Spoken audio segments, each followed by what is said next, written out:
തൊടുപുഴക്കാർക്ക് ചിരപരിചിതനായ സ്വാമി അയ്യപ്പദാസ് 75ന്റെ നിറവിൽ ആധ്യാത്മിക സാമൂഹ്യ മണ്ഡലങ്ങളിൽ ശ്രദ്ധേയമായ സംഭാവനകൾ നൽകിയിട്ടുള്ള അയ്യപ്പദാസിന്റെ ജന്മദിനം ആഘോഷിക്കുന്നതിന് തൊണ്ടിക്കുഴ ക്ഷേത്രാങ്കണത്തിലാണ് അദ്ദേഹത്തെ സ്നേഹിക്കുന്നവർ ഒത്തുകൂടിയത്. 1950 മാർച്ച് 22 കൊടുങ്ങല്ലൂർ ഭരണി ദിവസമായിരുന്നു അയ്യപ്പദാസിന്റെ ജനനം. എന്താണ് പറയേണ്ടത് എന്നുള്ളതിനെ കുറിച്ച് എനിക്ക് ഒരു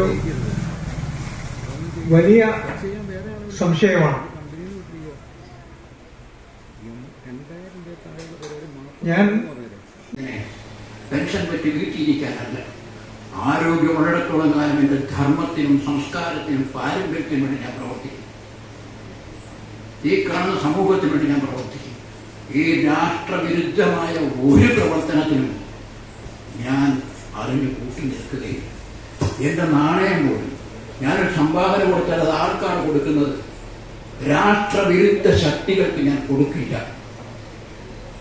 ആണവത്തോടെ തൻ്റെ ഇടത്തോടെ ഈ രാഷ്ട്രത്തിന് വേണ്ടി ജീവിച്ച വീരന്മാരെ ഓർമ്മിച്ചുകൊണ്ട് നമുക്ക് മുന്നോട്ട് പോകാൻ കഴിയണം.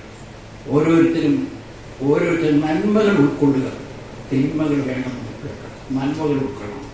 അതുകൊണ്ട് ഏത് ശക്തി വിചാരിച്ചാലും ചാനലുകൾ, ചർച്ചകൾ, സിനിമകളെല്ലാം ഒളിഞ്ഞും തെളിഞ്ഞും നാടിനെ സംസ്കാരത്തിനെയും ആക്ഷേപിക്കുമ്പോൾ വീട്ടിൽ നിന്ന് പത്രം വായിച്ചതിന് ശേഷം, ചാനൽ കേട്ടതിന് ശേഷം അഭിപ്രായം പറഞ്ഞാൽ പോരാ. ഒന്നിച്ച് വരേണ്ടടുത്ത് വരണം.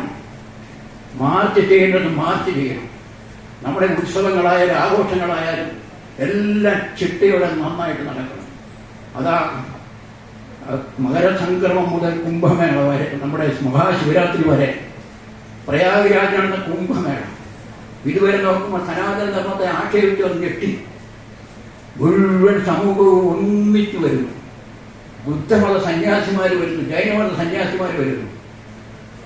അതേപോലെ ഹിമാലയ സാനുക്കളിലുള്ള തപസ് അനുഷ്ഠിക്കുന്നവരും, അതേപോലെ നാഗസന്യാസിമാരും എല്ലാം ഒന്നിച്ചു വന്നു. ഹരഹര മഹാദേവ